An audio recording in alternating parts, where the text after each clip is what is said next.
ایک تو بات یہ ہے کہ کیا یہ اکبر ایس بابر کی ممبرشپ کے حوالے سے آج کیس تھا؟ کیس تو وہ ہے نا کہ جو سمبل ملنا ہے آپ کو، اب کیس میں بہت ساری چیزیں ہو سکتی ہیں، ان کے الیکشنز میں بھی بہت سارے مسائل ہو سکتے ہیں، لیکن کیا پوری قوم یہ سمجھ رہی ہے کہ یہ اکبر ایس بابر صاحب کی وجہ سے آج سپریم کورٹ کے اندر ساری سماعت ہوتی رہی اور سارا معاملہ یہاں تک پہنچا؟ تحریک انصاف تو پہلے بھی یہاں پہ تھی، اس وقت بھی تحریک انصاف کے خلاف کوئی ایکشن ہو سکتا تھا۔ جس قسم کا رویہ ہمیں الیکشن کمیشن کی جانب سے نظر آتا ہے کہ وہ پشاور ہائی کورٹ گئے، اس کو اپیل کیا وہاں پہ، پھر وہ سپریم کورٹ آ گئے، پھر سپریم کورٹ میں جس قسم کی ہیئرنگ ہوئی وہ سب کچھ قوم نے دیکھا، وہ سب کے سامنے ہے۔ ایک چیز تو جاتی ہے، you have to give it to Pakistan Tehreek Insaf, جو سیاسی جنگ انہوں نے لڑی ہے اور آخری گیند تک جو وہ لڑ رہے ہیں، یہ آپ کو کریڈٹ ان کو دینا پڑے گا۔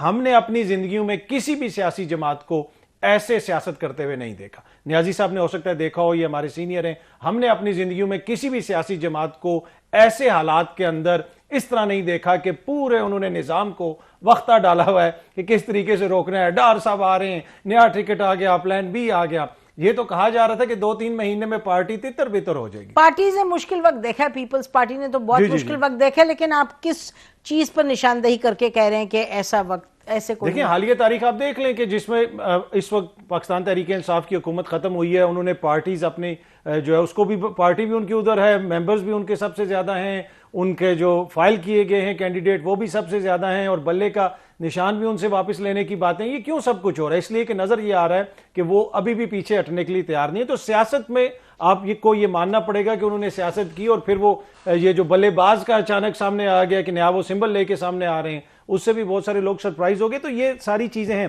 لیکن ایک چیز میں کہوں گا عدالتی کارروائی کے حوالے سے بھی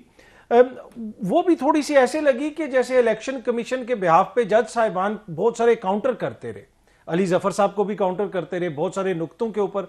کاؤنٹر کرتے رہے، اور بار بار وہ ماضی کا بھی ذکر ہوتا رہا، کسی اور کی جماعت کا سمبل کا بھی ذکر ہوا، ان کی پالیٹکس پر کرتے رہے، ان کی پالیٹکس کے اوپر ذکر ہوا، جسٹس وجی الدین صاحب کا ذکر ہوا، 2021 کا بار بار ذکر ہوا، ووٹ آف نو کانفیڈنس کا، دھرنے کا ذکر۔ کیا یہ کیس ان ساری چیزوں کے حوالے سے تھا، یا یہ کیس جو ہے سمبل کے حوالے سے؟ اگر اکبر ایس بابر اور نورین کے آئین کے اندر کوئی حق ہے، تو جو کروڑوں لوگ ہیں جنہوں نے سمبل کو دیکھ کے ووٹ ڈالنا ہے، آئین ان کا رائٹ گارنٹی نہیں کرتا۔ تو یہ اس کو آپ کو بیلنس کرنا پڑے گا معزز عدالت کو کہ ان کے حقوق کا بھی تحفظ ہو، اور دوسری جانب جو کروڑوں لوگ ہیں جنہوں نے ایک سمبل کو دیکھ کے ووٹ ڈالنا ہے وہ بھی مد نظر ان کو رکھنا پڑے گا۔ اب دیکھتے ہیں معزز عدالت اس حوالے سے کیا فیصلہ دیتی ہے۔ جی دیکھتے ہیں، ناظرین بریک لیتے ہیں، واپس آئیں گے اور پوچھیں گے پھر نیازی صاحب سے کہ جو آج پروسیڈنگز تھی، یہ بات ٹھیک کہہ رہے ہیں کہ دیر آر مینی ہولز جس طریقے میں الیکشن ہوا ہے پی ٹی آئی نے کروائے، اس میں تو کوئی ڈاؤٹ نہیں ہے، لیکن کیوں ایسا تھا، اور دوسری طرف باقی جو جماعتیں ہیں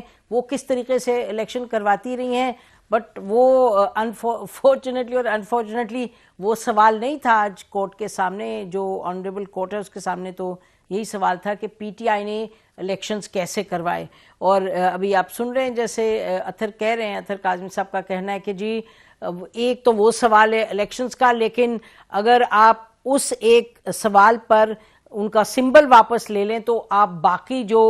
لاکھوں لوگ ہیں جو ان کو ووٹ دینا چاہیں گے، کیا ان کو آپ رائٹ ٹو ووٹ اور ان کی رائٹ ٹو ڈیموکریٹک ایکشن آپ ان کا ریسٹرکٹ کرتے ہیں یا نہیں؟ اور یہی آرگیومنٹ ہے جو علی ظفر صاحب دیتے رہے کورٹ میں۔ بریک کے بعد گفتگو کو جاری رکھتے ہیں، اسٹے ود اس۔